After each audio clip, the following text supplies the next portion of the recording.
Hello, thank you to join this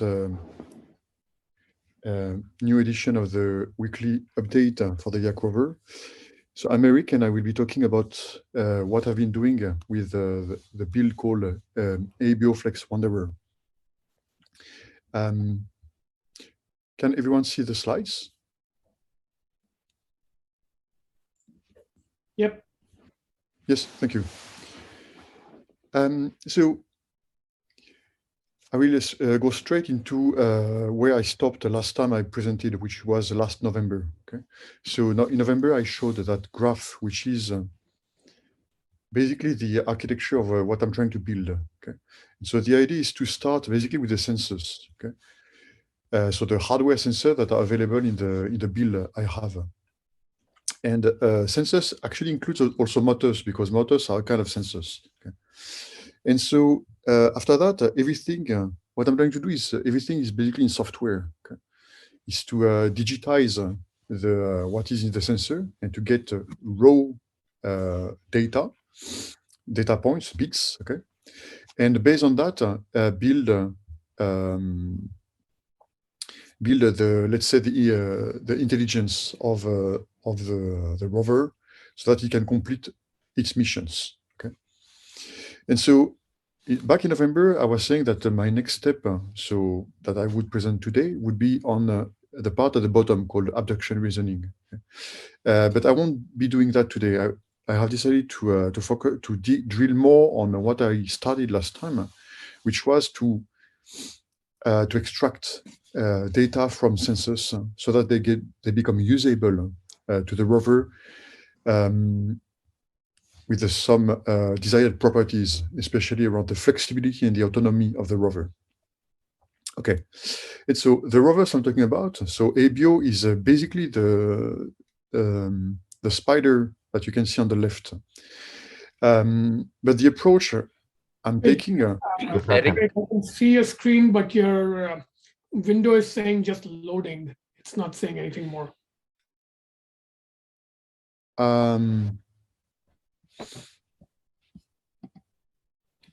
You can't see the slides at all? No.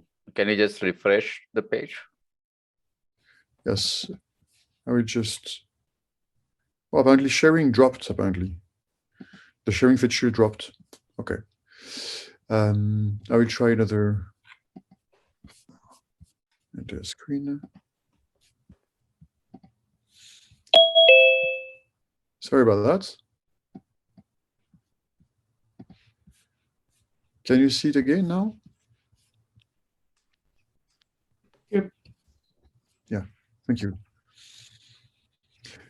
So where did the call drop? It dropped when I was showing now the picture of the rovers? Yep. Or should I go back a little bit? I think we can start from here. Yeah. Okay. So the hardware I'm using is shown on this slide. I'm mainly working on the spider and basically together with Meyer. Okay. But this time I've been using a much simpler robot that you can see on the right. It's I call it the Pi tank. Okay, it's a small tank, and inside it's basically as big as a Raspberry Pi, and it's inside the body you can see here. I'll explain why I did that move this time. Okay? But the idea is that the software I'm trying to build, I'm focusing mainly on the software, okay, is applicable to different kind of bodies. Okay, so that's one of the reasons to use a different body today. Okay, so last time I was showing this. Okay, it's what I mean from going from sensors to concepts. Okay? And so on the far left, it's a bit hard to read. I'm sorry about that. Okay, it's on the far left. You can see time series data. Okay, so it's these jigsaw graphs. Okay, this is basically what we get when we try to plot data from a typical sensor. Okay, and so the idea in this work is to keep this data as it is, but change its shape and cluster it to build up concepts. Okay. And so here's what I showed last time, okay, that by taking data from the sensors, we can build such kind of real-time models. So here is a real-time clustering of the data, where we can see some groups that form, okay? And so there is no label on these groups, okay? This is something that I'm working on, is how to label these groups into something meaningful to the rover, okay? But what is very important is that it's directly the data from the sensor. So any small change that happens on the sensor, it includes, a bumper that bumps into something. It will change the signal. It includes also a damaged sensor.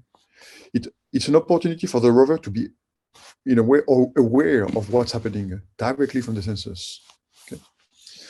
And so the flow goes from the sensor to the small video to the right, where we conceptualize. That is, we have clusters and we put a label on these concepts, okay? And based on that, we build rules. So evidencing are, I was explaining back then, it's a tentative rule, okay?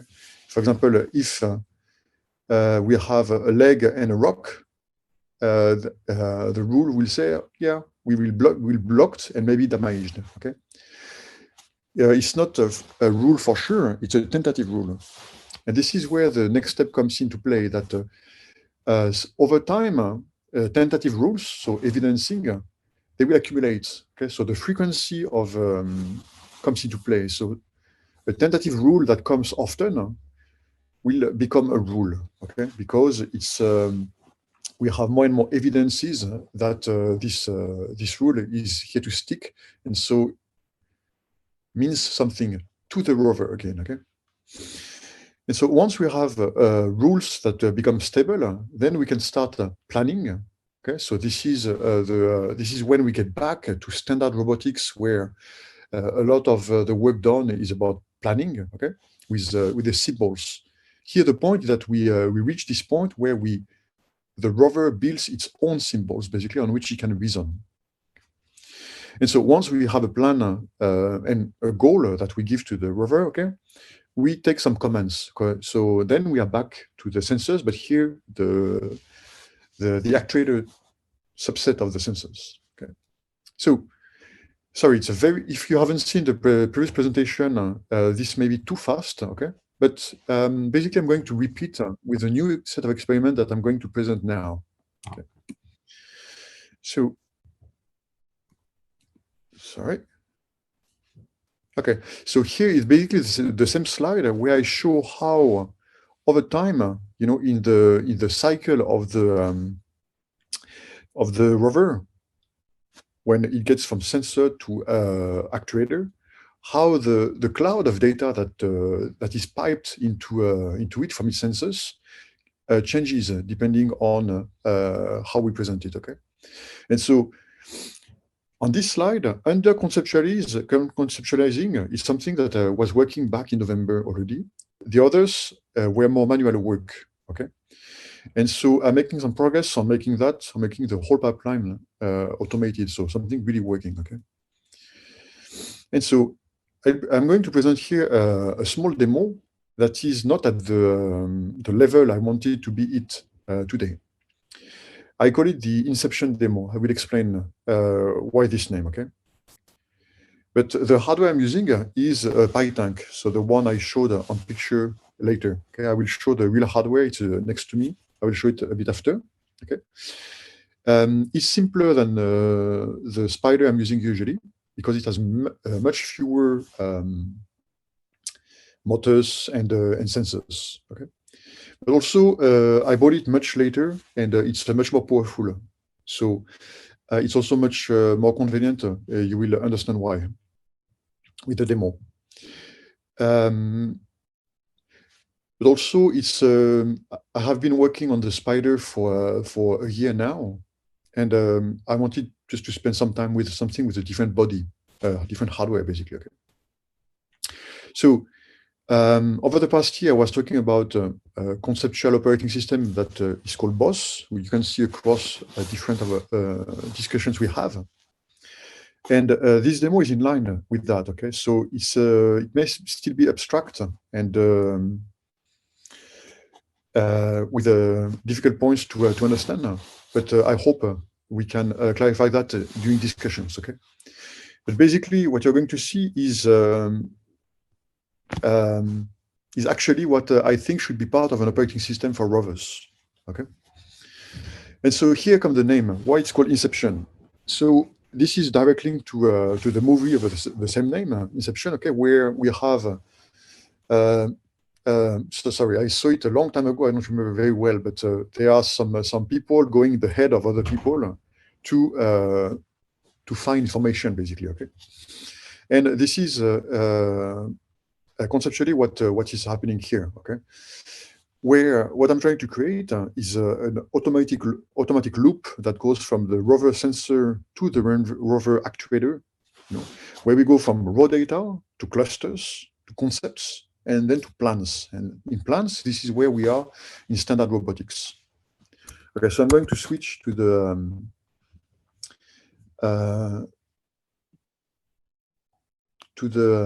demo. Okay, so it should be working. Yeah. So on the small Pi tank, okay, so inside is a Raspberry Pi, basically, okay? And so I basically have a program I wrote, okay, that collects data from real-time data. So what you can see now is real-time data. It's something that is happening on the Pi tank, okay? So what I'm plotting here is not super interesting, okay? But it's more the concept that is important, okay? So here we can see the CPU load, the CPU temperature, and the disk usage. Okay. So to show you it's real-time data, I'm going to do something weird. Okay, is to create a random big file on the inside the Pi tank. Okay, so inside the body, okay, there is some memory. It's the storage, and I'm going to create a very big file. So 10 gigabytes. It's just a random file. Okay. And we should see that reflecting on the real-time data here, okay? So the disk usage is the blue curve. So you can see down the image that the blue curve is growing, okay? We can see also the CPU load is growing because this creating a big file is quite intensive for the CPU. And the temperature is increasing a little bit, okay, because I make it spin a bit for nothing, okay. So as you can see, this is real-time data, okay, and these curves show something that happens inside the rover, okay. But that's not very interesting to see it this way, okay. This makes it easy for us to understand now. Ah, okay, sorry, I lost the connection to the okay. Sorry, I'm back into it. Okay, so let me just, sorry, I need to restart the server. No.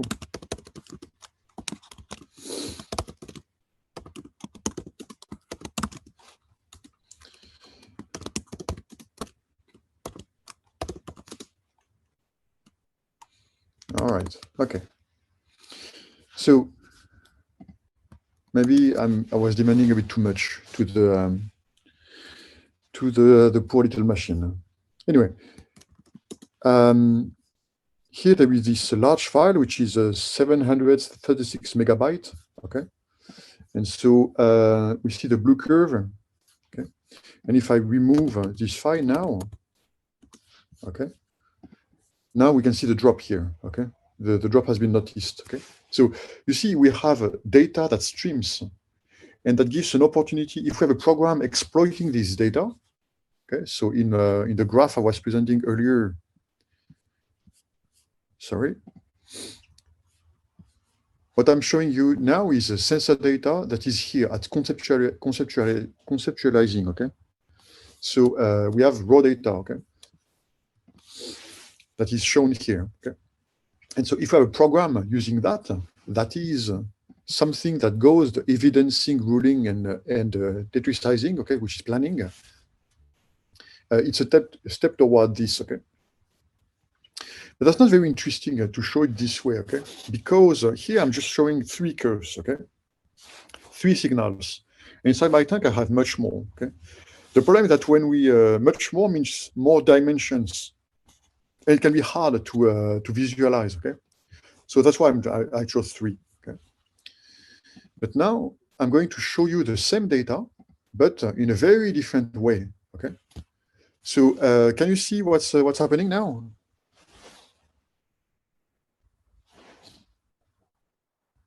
Yeah, there is a geometric something Okay, in the center. So I'm going to explain. So what you see here is the same data, okay, that is applied to the shape you can see in the middle, okay?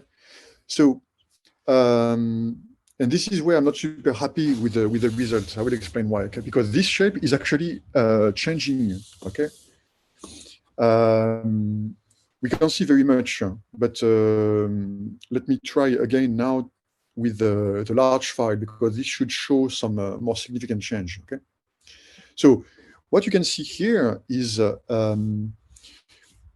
just a random image that I found, okay, and a shape in a 3D space, okay. And this shape reflects the image, okay. I'm there because I don't know very well the software I'm using to do that. And the thing is that without this texture, this image, I can't see the shape. I can't show you the shape, okay, because the shape is actually reflecting what is around, okay. Anyway, sorry. Now I will do again this experiment with creating the large file, okay? And so we should see some real-time reflection on the shape. So why? Because basically the size of this shape depends, is tight, I compute it automatically depending on the CPU temperature, the CPU load, and the disk usage. Okay, so sorry, my previous test when I was creating a large file, so meaning that the disk usage was getting bigger, the shape was changing very significantly. Okay, because I'm creating a very big file rather quickly. Here it doesn't seem to work now, okay? So you know the problem with live demos, right? Oh, okay. Apparently I have lost the software again, I'm sorry. The software, the server.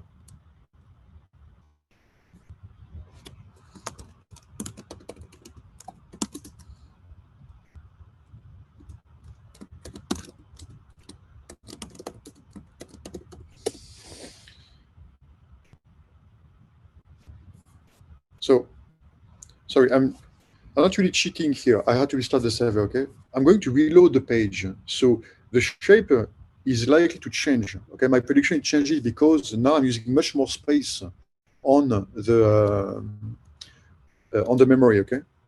So yes, okay. You see now how it is, okay? So this shape is calculated, and you see it's actually wobbling a little bit because the CPU load is wobbling together with it. Okay.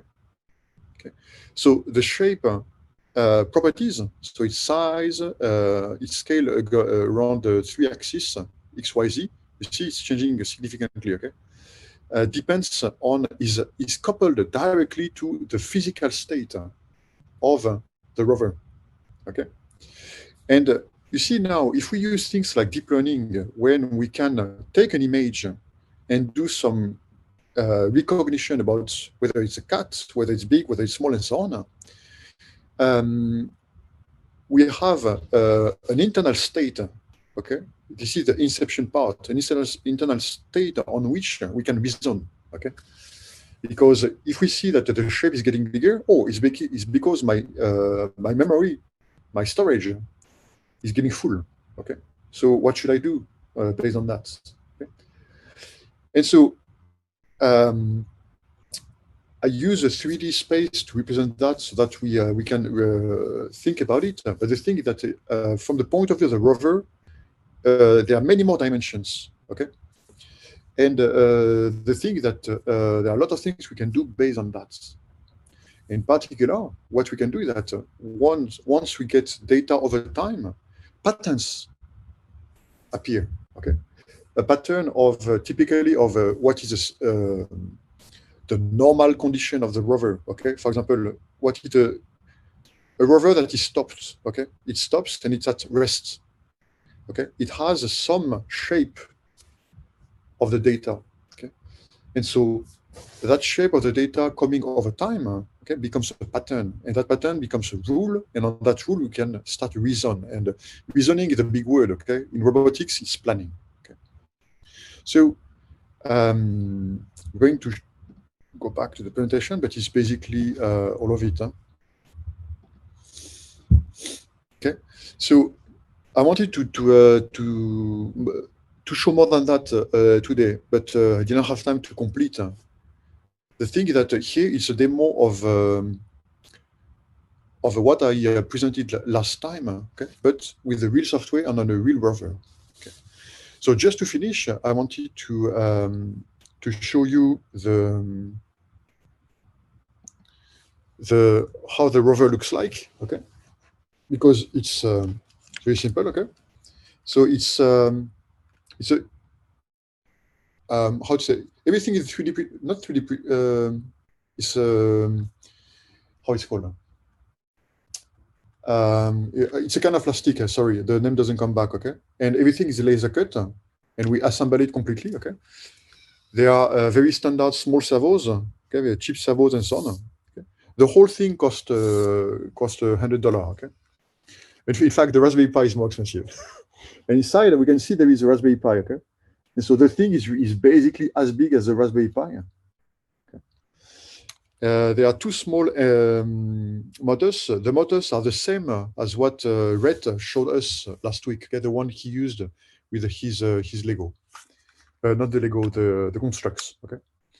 So we have a small motors, two motors for the wheels, motors for the arm. We have a camera and ultrasonic sensor at the front, okay? And so all those signals can be used to represent some shape or some data shape in the space I presented, okay? I chose only three because it's easier to understand what's happening, okay?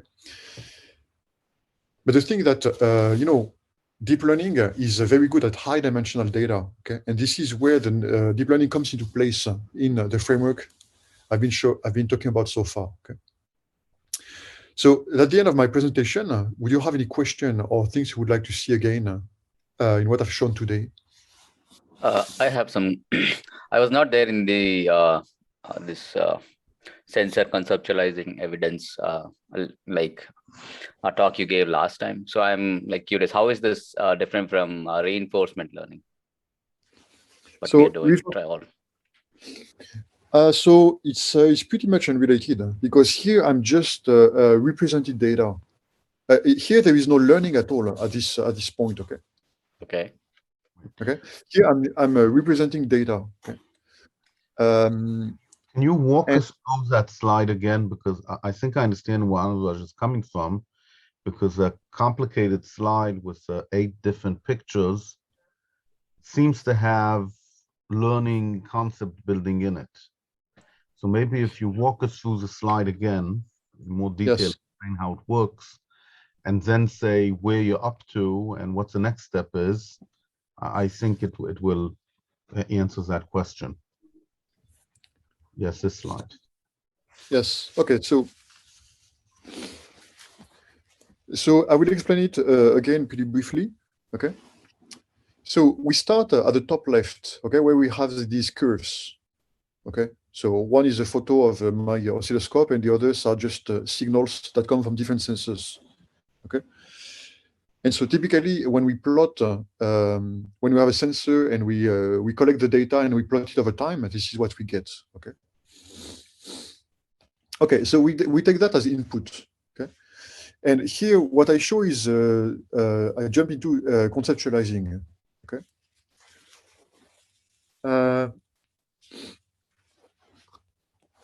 in conceptualizing, the goal is to create concepts. Okay, that we have a lot of raw data. Okay, but what does it mean? Okay, does it mean anything, by the way? Okay, but the sensors are what is at the entrance of the rover. Okay, entrance of its body. Okay, it's anything the rover can perceive comes from the sensors. Okay. So conceptualizing is about getting this data and to make, so it's basically a clustering algorithm. So is it machine learning? It matches in the case of unsupervised learning. Okay, so this might be where reinforcement learning could be used as well. But in my case, it's a plain clustering. Okay, to take data over time and to build clusters of data if there are any. So And you're so- manually specifying the clusters then. No, it's not manual. Everything is automatic here. Okay. Okay, is that there is, the data that comes from sensors is not really is not random basically. Okay, so let's take for example a temperature sensor. Okay, the temperature sensor is collecting data over time, but the temperature doesn't change that fast usually. Okay, and so there is some stability in it, and of course when it changes fast, this is where we can find anomalies and so on. Okay.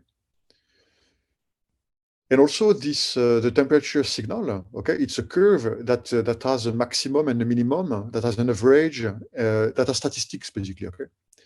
And so because of the statistics, we can relatively easily build a cluster of the data that comes from there, okay. Do I make sense here? Yeah. I'm slowly getting it. So it's just that the clustering here, I take clustering because it's first it's automatic. Okay, it's that the point is automatic, and it's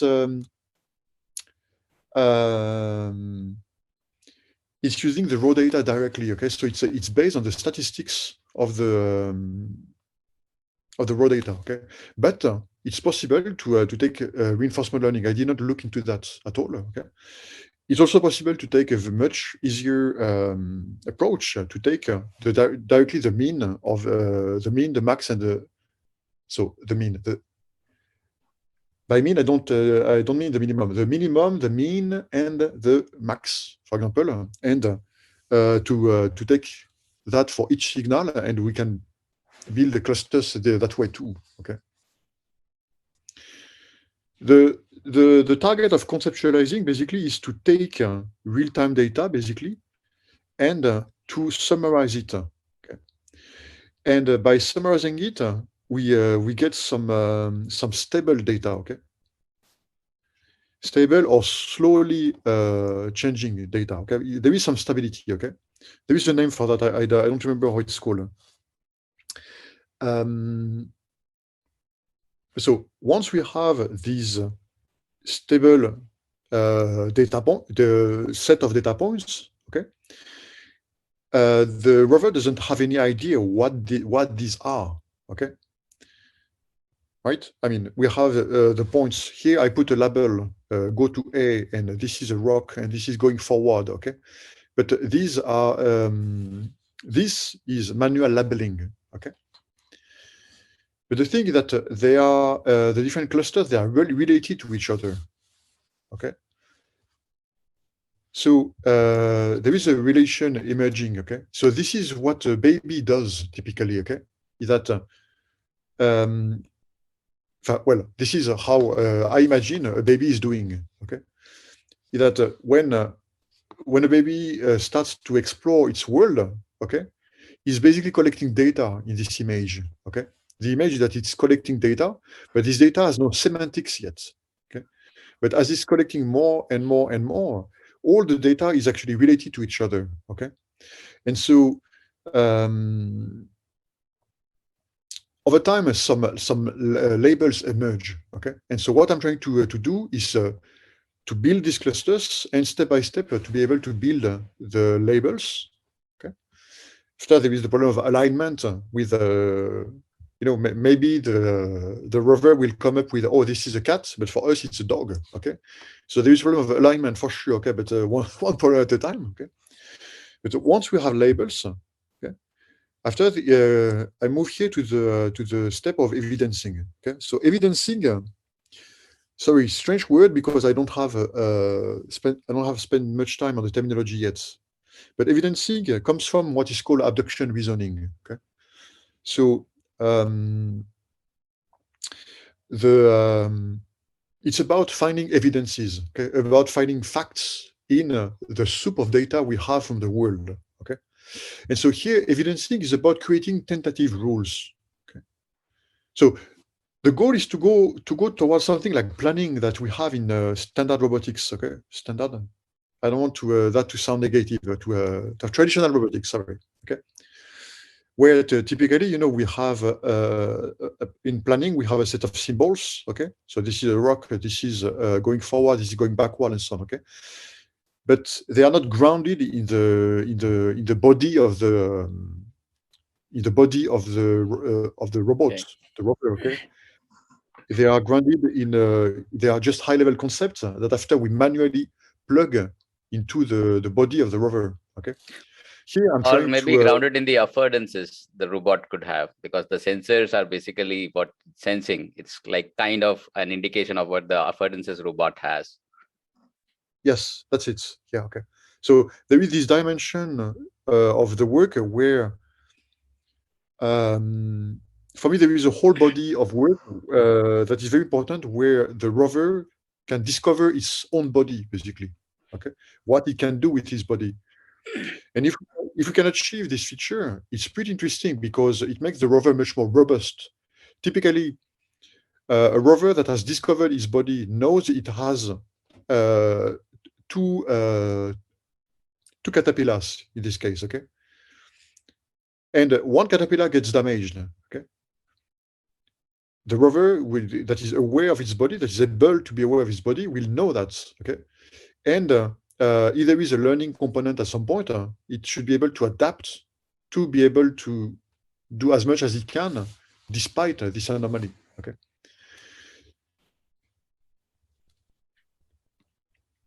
Okay, so I continue on the evidencing. So evidencing is about making a tentative rules. Okay, about knowing what I can do with my body as a rover. Okay, and how I can conceptualize my situation. Okay, so where I am, what is around, and stuff like that. Okay, what is dangerous, what is not dangerous, and so on.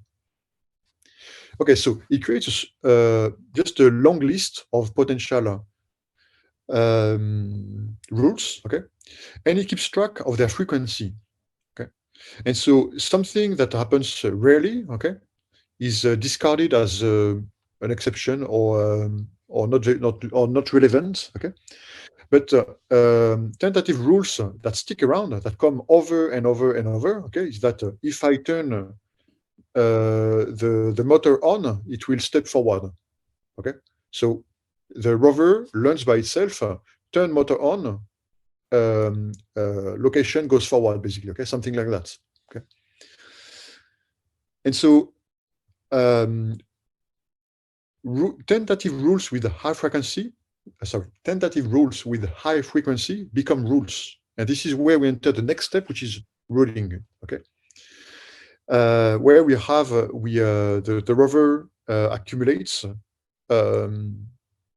a list of long-lasting rules. Okay, they are not permanent. Okay, more data may change them over time still. Okay, this is very important. This is why we have this continuous loop. Okay, so ruling is about stability, but not it's not indefinite. Okay, if at some point my PI tank loses its arm, okay, all the rules about the arm should be changed. Probably lost, okay, but should be changed. And so once we have a set of stable rules, okay, this is where we can start to reason. Okay, to reason. Okay.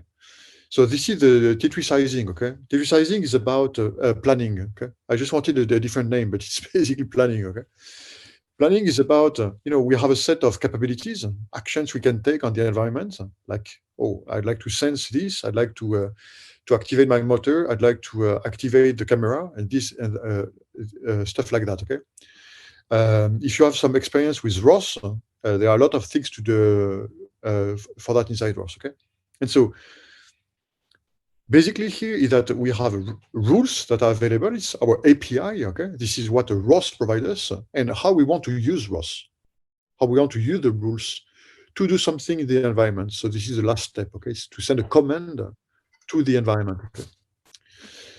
And so there is an analogy, a clear analogy with what we do in robotics, but here everything is data driven from the beginning to the end. Okay. So sorry, I'm very not confident that I'm doing a good job at explaining this, but Anuraj. Yeah, now I understand it much better. Thanks. Thank you. Thank you. But now back to reinforcement learning. So it could fit at different stages, okay, along this, let's call it a data pipeline, okay? But perhaps you were seeing it at in the conceptualizing stage. Yes, and then there is a loop. So it seems like we are trying to teach it something with some sort of RL. And yes, and so I think in practice it's possible. So reinforcement learning for is basically reinforcement learning is a way to learn what is called a policy. Okay, and so it's interesting because of the terminology means something here, because a policy is we can see it as a big table. Okay. Maybe a big set of rules as well, okay? Where we...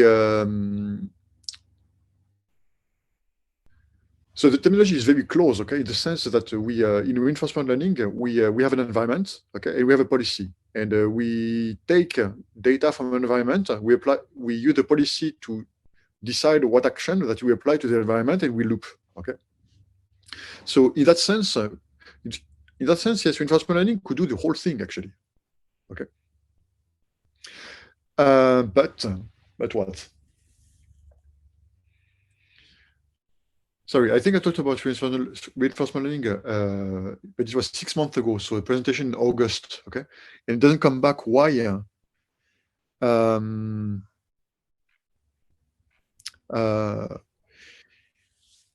Why I didn't use that in the first place? So one element why I'm not using reinforcement learning here is that I'm trying to link this with traditional robotics. Okay, so it's the Tetris sizing, okay, planning and all that. Okay, basically what I'm trying is I'm really focusing on perception. Okay, is that a robot has senses data from its environment. These are time series of plots, as we can see on the top left. Okay.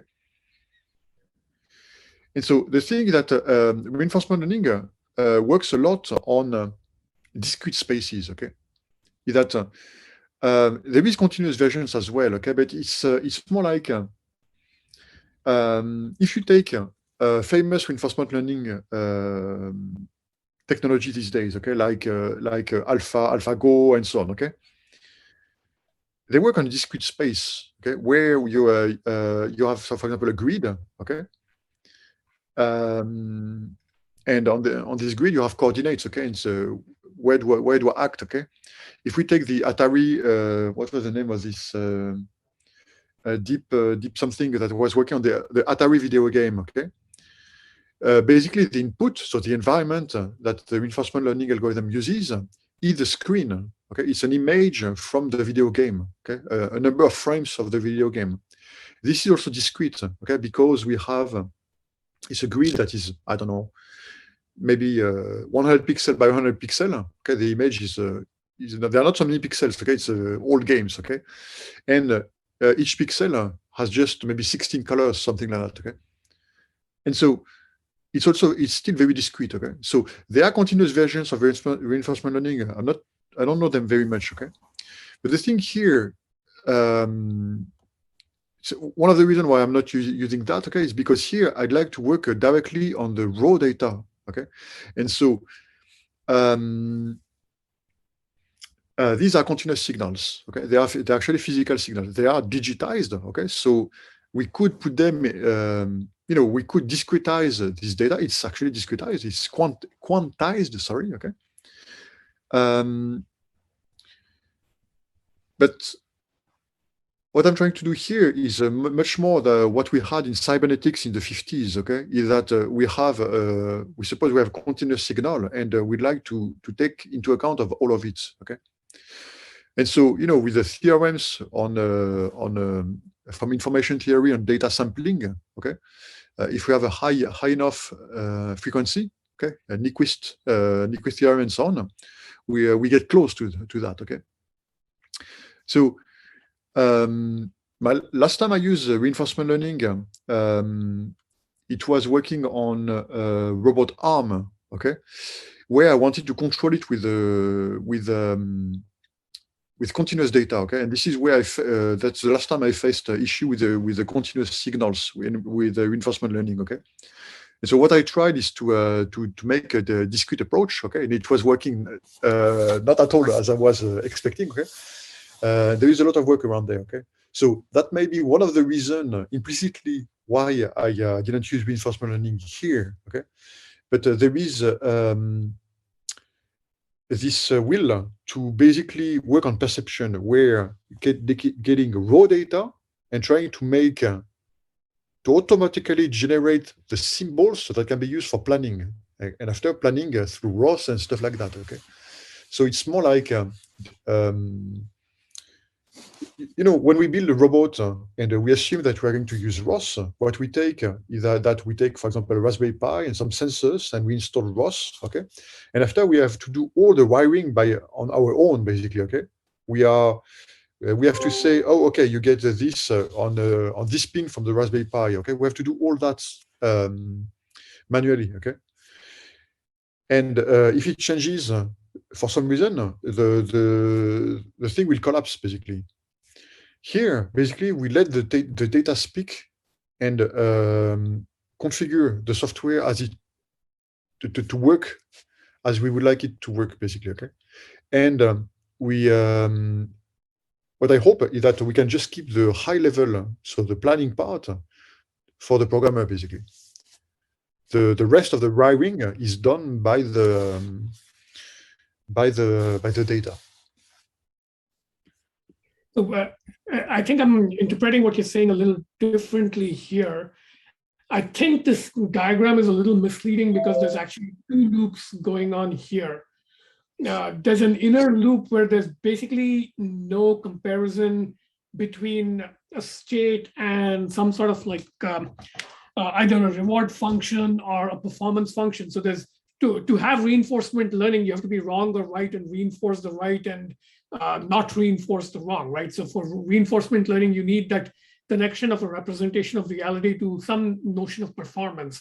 That would be your outer loop where you have the evidencing, where you have like, on the one hand, detection of states like leg plus rock, on the other hand, detection of states like block and damage, and then connect the two. And there you can be right or wrong, and therefore you can reinforce the right and so forth.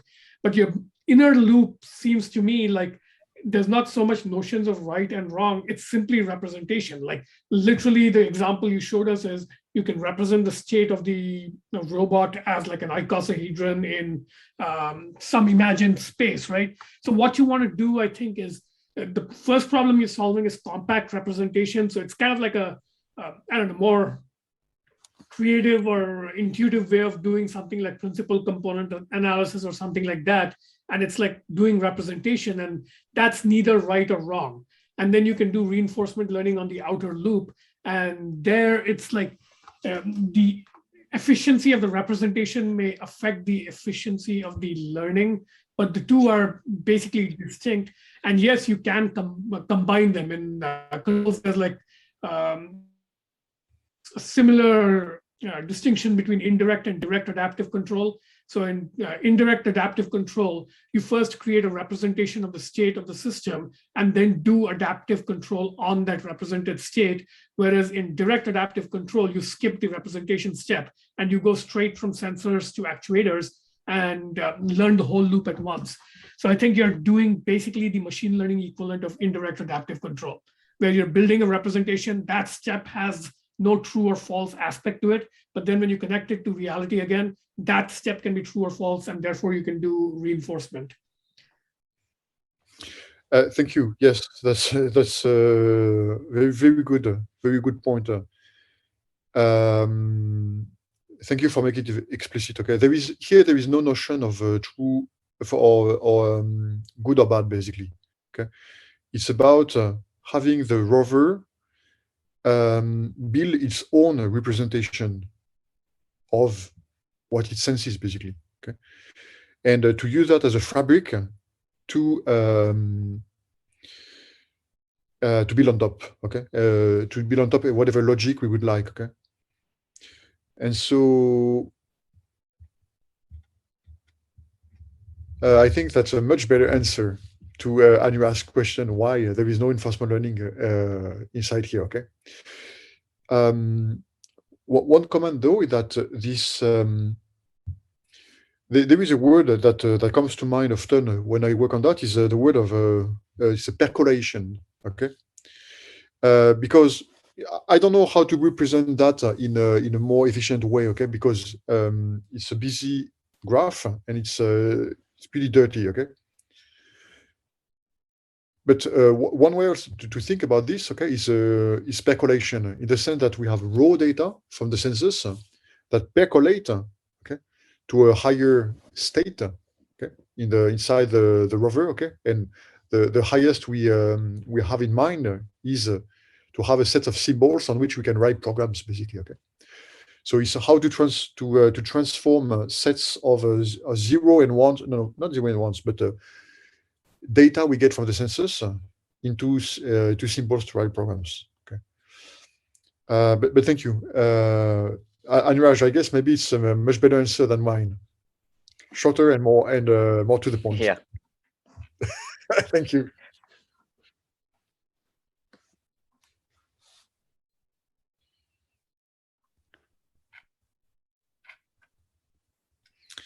So related to that, I had a comment. Like, I'm trying to think of the simplest example of this, where the relationship between, say, the mathematics and the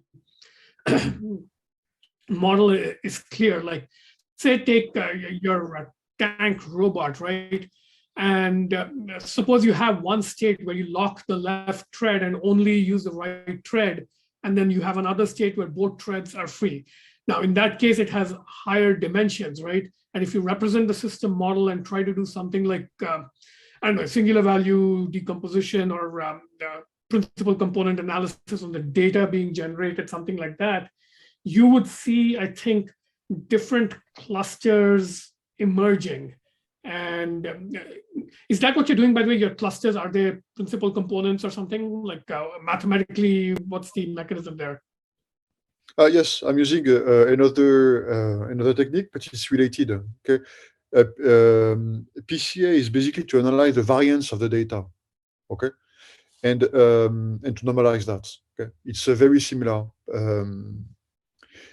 I'm not using PCA because I need something a bit more dynamic. Okay, so that there is less work to do. That's all. So I think my comment is that if you had like a single model that was always kind of like, how do I put it? If it's a three-dimensional model that's always expressing three-dimensional behavior because all the degrees of freedom are actuated and moving and generating signal, then you would have, like, in a sense, stable clusters, right? Like, but if you had something like, I don't know what the terminology in robotics is, but in controls, you call it variable structure control, where high dimensional systems are projected down into lower dimensional systems. But that's why I was making the analogy of, like, you have a robot, maybe you lock one joint or you lock another joint or you lock both joints. Each of them will be sort of a portion of state space that's like discontinuously connected to everything else. And if you like move from one to the other, it'll be a discontinuous jump, but within a particular, maybe the right word is conformation, as in chemical molecules, right? Like a particular shape of like an organic molecule. So in a particular conformation, it'll have like a relatively smooth space of clusters where if it's moving fast or slow, or if the disk is getting full faster or slower, it'll be relatively similar looking clusters. But if you go to a completely different regime where, for example, to use your example, maybe the disk and CPU and other things are doing nothing and they're all flatlined, but the motor voltage is going up and down, right? So now you're in a different part of the state space. So something like that is what I'm imagining, where if it's like a 10-dimensional space, only a few will be active at any given time because the others are like constrained or locked away. And therefore, you're kind of like jumping around in a larger state space, and each sub-region is kind of relatively smooth, and you can kind of learn concepts in that space. Is something like that roughly what's going on here? Yes. Okay. That's so you phrase it differently, but it's that's it. Okay. So I don't know. I would be happy to have some other people asking around that. Okay. Is it clear how Venkat presents it? Because it's pretty much that I'm trying to achieve. I would ask, what is the next step in order to achieve what Venkatesh is talking about? Okay, so basically, what I had back, what I presented in November was something that was a toy. Okay, inside well, I am at another level of toy. Okay, but everything was running inside software. Okay. And what I presented was in a notebook. Okay, it was static. It's a data we got that you collected, Meyer, from the spider, and I used that data to represent the clusters. Okay, and this time the increment is that now I'm working with the real hardware. It's real time. Okay. The next step. So where we are is that now is that we have the conceptualizing. We have the clusters. Okay, and so the next step is to use the clusters. Okay, and so the issue here is that we have a cluster. So we have, as we can see, the central image of conceptualizing. Okay, maybe you can see me better here. Okay, we have this group, but we don't know what these groups are. Okay, and so the thing that if you show, we can see on the video that they change over time, these clusters. Okay, we see they are stable. The clusters they stay in. It's like when we watch these videos of galaxies evolving in the universe. Okay, that these clusters are they have some stability. They stay together. Okay, but they do evolve over time. Okay, and so the thing is that for me the next step is to be to put a label, to give a name to these clusters. Okay, and to use these names. Sorry. No, the next step is to apply deep learning, to apply some machine learning algorithm on these clusters. Okay, why is to find these concepts. So it's more like a kind of classification task. Okay, so it's not completely what I like to do, but one step that I'm planning to do is to have a classifier. Okay, that says, okay, I want to identify different states. Okay, is the rover stopped? Is it going forward, backward? Is it turning left, turning right? Okay, we know intuitively that it means that the caterpillars of the tank, we can list what's happening. Okay, to go forward, we need both motors to go in the same direction and the same speed. Okay, backward is the same direction, same speed, but reverse. To go left, one motor needs to go forward, the other one to go backward, stuff like that. Okay. And so we can kind of list these patterns, okay? And so this configuration of how we would use the caterpillars to move, okay? So we can list them up and assign a class to each of these functioning modes, okay? And write a classifier, okay? That's typical machine learning, okay? It can be with a neural network. It can be with much easier techniques. Okay, and we apply this classifier on the clusters. This is where the label assignment happens. Okay, that if we say that going forward is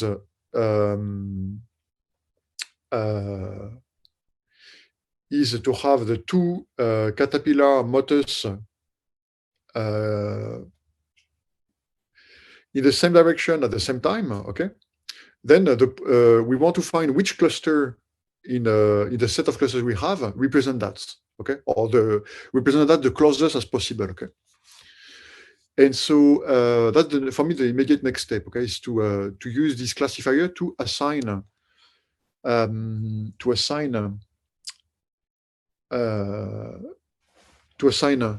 meaning to a cluster, okay? And so once we have this classifier, we can start building rules. So to enter the evidencing parts, okay? And so that was the plan that I was showing here, that what I wanted to do is the abduction part, which is the evidencing parts.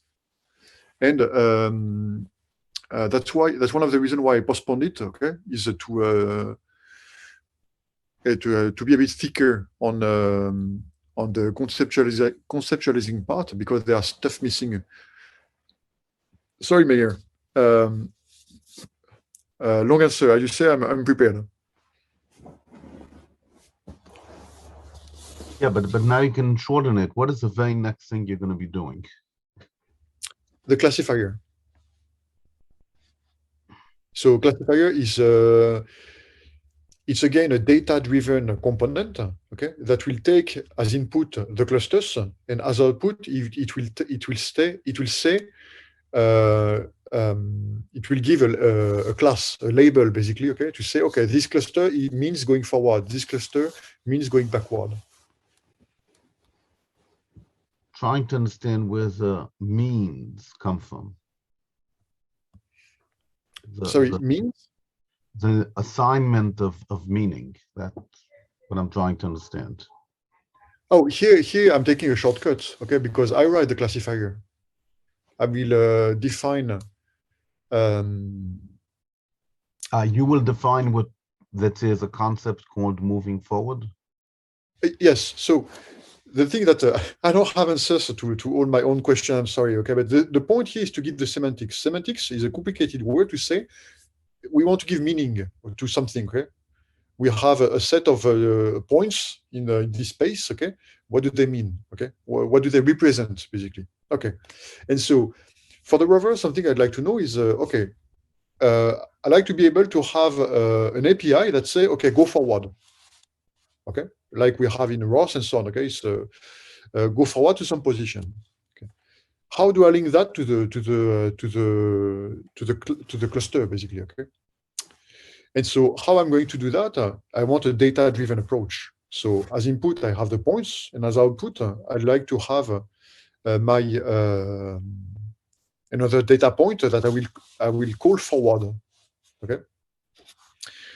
So sorry, I'm assuming there is some familiarity with classifiers. Okay, a classifier basically is a small program where we send an input, and as output, it will give a number. Okay.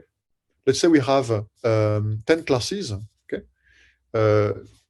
Let's say we have 3 classes, okay? It's a forward, backward, turning, okay? And so I give a number, it's 1, 2, 3, okay? So as input, I get the sensor data, okay? So it's the data we get from the cluster. And as output, I'd like to know whether it's 1, 2, or 3, okay? Whether it's forward, backward, or turning. And so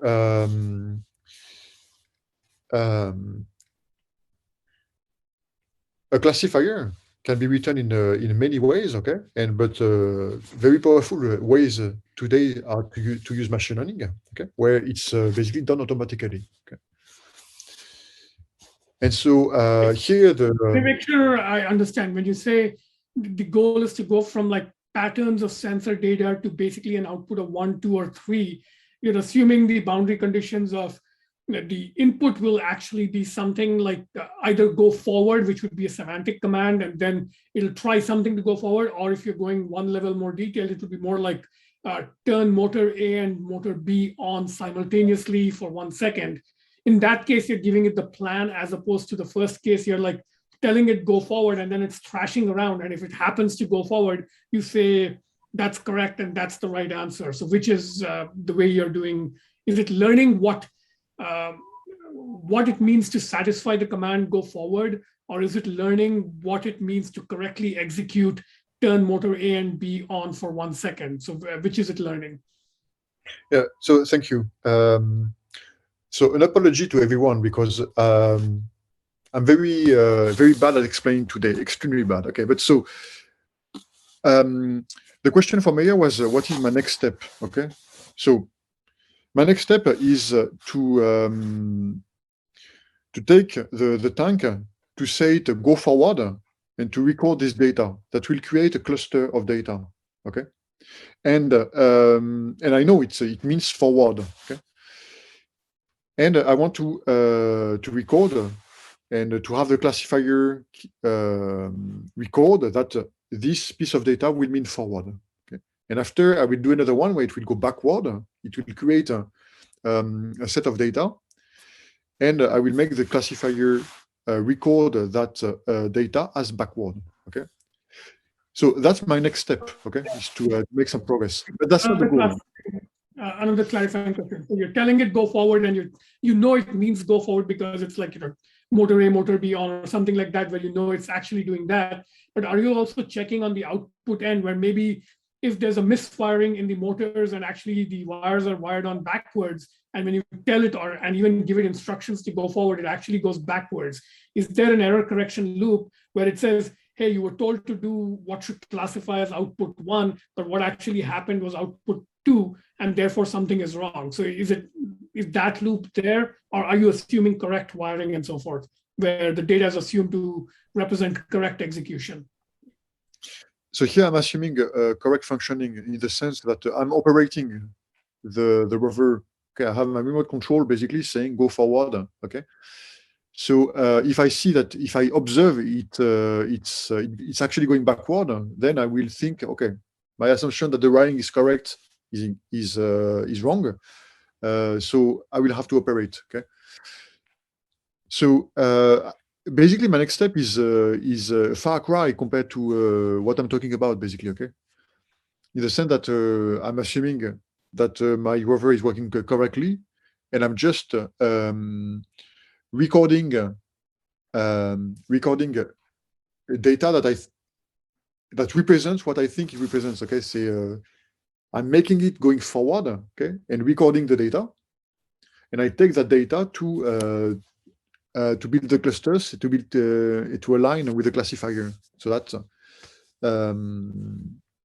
it learns that such kind of data means going forward. Okay. Eric had a lot of manual work, but the goal is to have that totally automated without guidance. Okay, but this is much more work, and I'm not there yet. Okay. So I think a lot of that went over my head. I think I understand the state space. So, for example, if you're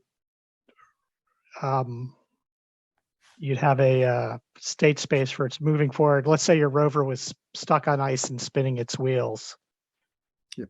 You would be able to tell that because some point in the state space would look different than moving forward. It would be like, is that the ultimate goal, that the rover would then be able to adjust itself somehow, slow down to get better traction or something like that? Yes, that's exactly the thing, because the scenario you explained, you presented, is very interesting, because on ice, when we are spinning, basically the data that is flowing, so that we represent the clusters, will look very different. Okay. Maybe that's something that's something I can do for next presentation, is to show what's happening. Okay. In the sense that the cloud of data is over time. Here I'm just showing one example. Okay, that was a spider moving forward. Okay, and so if it's spinning, the motion of the dots over time will be very different. Okay, and so the thing is that because it's different, it means there is something to look at. Okay, and the software can look at it, can find that. Okay, and so the goal is to be able to have a software that can see that and react accordingly. So, for example, learn that in that situation to slow down the wheels may give an opportunity to get to not slide anymore, basically. Okay. And is that something the programmer does, or you would expect like the rover would learn that behavior on its own somehow? My goal is for the rover to learn that on its own. Okay, and that's why. But for it to learn that on its own, it needs to be more aware in a way of its body. Okay, in the sense to go directly to the road, to be able to use directly its raw data. Okay. Today, I don't think it's frequent. I'm not aware about any work that would do it this way. In the sense that if I take any robot, okay, any robot I have or I'm aware of, it's very brittle, basically. If the conditions are not what it was designed to deal with, it will not take any initiative. Okay, maybe we don't want a robot anyway to take initiatives. Okay, for safety. Okay, but if I take my Roomba ersatz I have, okay, so it's a pretty cheap one and so on. Well, it works just fine. Okay, it's exactly what Joshua presented in the new boat presentation. Okay, it's great device. Okay, as simple as it is, but it's very easy to confuse it. It's enough for outside to be very sunny and to create some weird patterns on my floor to confuse it completely, basically. Okay, and the thing that I believe that we can have simple robots be able to leverage their sensory capabilities. Okay, and so all the data that is generated by that to be able to deal with situations that they have not seen. Okay, so pretty vague. Okay, but the example I take usually is the Mars rover that has to go from A to B, and all the information we have on the path, we didn't see there is a big rock in the middle that will block its way. Okay, and so there are ways to deal with that. Okay, but everything I've seen, or the little I'm aware of, it's a pretty brittle kind of situation. Okay, so I'm trying to find ways to make rovers more aware of the environment. So that's why I'm focusing on perception, okay? So that they can leverage more from that. Okay, and so once we have very strong perception, very rich perception, we can build algorithms on top that can be learned. Okay, so for example, to learn that by slowing down, we slide less. Okay, or we can actually write a program at a higher level. Okay, and instead of a learning component, we can say, okay, yeah, we can write a program to say, okay, yes, if I can see that the data shows sliding, okay, reduce the motor speed. Okay, so that's why I'm interested in the operating system side of the rovers in the beginning. Okay, because I have this belief that if we can have a richer knowledge of the rover body and of its environment, we can increase several aspects of autonomy of the rovers, which is something that is very much desired when we send them to space and so on, basically. Did that make sense, Brian? Oh, yes. Thank you. I can't say, but today my answers are very long-winded, so I'm tired. But We are trying to think it out loud, right? Trying to keep up. is there any other direct question? We are 1 hour and a quarter into the meeting already. Just a quick note that everything that is that I showed today is available on it's open source, basically. Maybe interesting to see how it works in on another rover and so on. Okay, everything is written in Python and JavaScript, so it should work everywhere. Okay, everywhere where you have Python. Okay. I'm going to work more on it, so there should be more to see later. Okay. And on the 3D environment that I showed, that also works anywhere, because basically it's relying on all the computation is done inside the browser. What we get from the rover is basically just its data. Okay.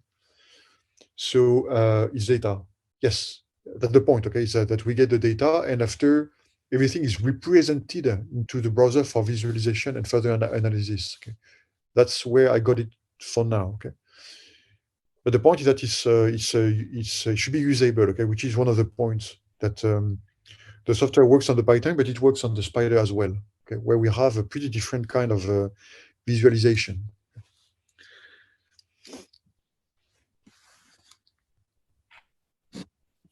This is adjacent to this particular talk, but I wanted to flag the link Anuraj posted of a machine learning approach to controlling fusion reactor plasmas. And that paper is interesting because that's actually a strategy similar to what you're doing, where you take a problem that's typically solved in a very traditional classical controls way by modeling state and doing control loops around it, and instead throwing it open and letting the machine learning simply learn how to control it. And the paper is really interesting because it actually talks about how the traditional approach is to move a bunch of actuators with PID loops that are very carefully hand-tuned, and it's very brittle and fragile. But the way they've done it now is to let a machine learning algorithm figure out how to control the plasma. And the reason this is, I think, a very interesting case is robots are still pretty classical mechanics, and you can write down closed form equations on how they work. But a ball of plasma is about as messy as it gets. Like literally you're controlling like a partial differential equation, infinite dimensional, a ball of hot stuff, right? And there's really no way to meaningfully control that in a classical way. So this type of technique, I think, is kind of very leading edge. And if you can apply this control technique and it'll work, you'll be at the sort of forefront. And after I saw that paper Anuraj posted, I was chatting with a friend of mine. She leads research at this company called Nanotronics, which I just posted. And they're trying to do exactly the same control strategy for process controls of all sorts of complicated things. So basically, I think something very interesting is happening here, which is unmodeled machine learning is eating standard modeled control systems, which I think will work for the more messy and complex systems. So it's kind of interesting that we've stumbled on the same leading edge problem area in this rover project. Yes, there is something here. There is a principle that is underlying all this study, the one on the plasma and so on. Okay, it's basically to remove assumptions as much as possible. Okay, and this is why I want to go down to the data, to the sensors. Okay, because when we build when we build something, and here, for example, a rover, we make a lot of assumptions actually, and we are not even aware of them. If we choose, for example, to use ROS, we adopt we enter a framework. Okay, so we adopt the way the designers decided to use to make ROS. Okay, and it's to me, ROS is something that changed the world of robotics. Okay, so it's a very valuable. but we have to see it also as very opinionated. Okay, that it's a very good engineering, software engineering. Okay, a lot of very good best practices and very strong patterns that have been proven by engineering practices over time. Okay, and basically Ross put a lot of good practices together. Okay, but the thing is that they shape our thinking. Okay, they force us into. Forces may sound negative, but it has a lot of qualities. Okay, it allows to it has allowed to standardize a lot of things that were very messy before. Okay, but what do we lose there? Okay, what we lose is that we lose the opportunity to take any opportunity actually, because we fit into a box. It has a lot of advantages, especially when we think about warehouse robotics and so on. Where the environment is very well controlled, very geometric. Okay, where we a lot of things are simplified by design. Okay, then it's perfect. Okay, but as soon as we get outside, take for example self-driving car, using a framework like ROS, for example, it's not the problem of ROS. Okay, but if we use something like ROS, we put ourselves in a one way of thinking that is not appropriate to an open environment like the streets. Okay. The reason for that is that because we have a lot of assumptions. Okay, and so I think now the most maybe the most famous person who talk about that is Elon Musk. Okay, when he says, how do you say? Is he the one talking all the time about going back to first principles? Okay, first principles basically is to remove all assumptions and starting from a blank slate. Okay, and with our education system, it's very hard to do actually, because whatever job we take on, we learn the craft. Okay, we learn what our ancestors have been doing. Okay, ancestors, the people before us have been doing. Okay, whether it's mechanics, whether it's medicine or welding or whatever, we first learn what our parents have done. Okay, and so by education, it's very hard to go back to the first principles. Okay. But this is how a lot of innovation happens. Okay. And this is how also babies live. Okay. They have no assumption. Okay. So they build everything from scratch. Okay. And so babies have no assumption means they get the raw data. Okay. And this is basically what I'm trying to do here. Okay. And so what Venkat has talked about with the plasma research and so on is an example, an impressive example of such kind of things where we try to remove all assumptions, we take the raw data and we use machine learning. So the baby, okay, to take the raw data and to try to find patterns inside that. Okay. And I think it's very valuable for autonomous robots and in our case, autonomous rovers. Okay. And I'm pretty sure we can find a much smaller scope still, okay, where that could be easier perhaps to present and to have a shorter winded answers from me.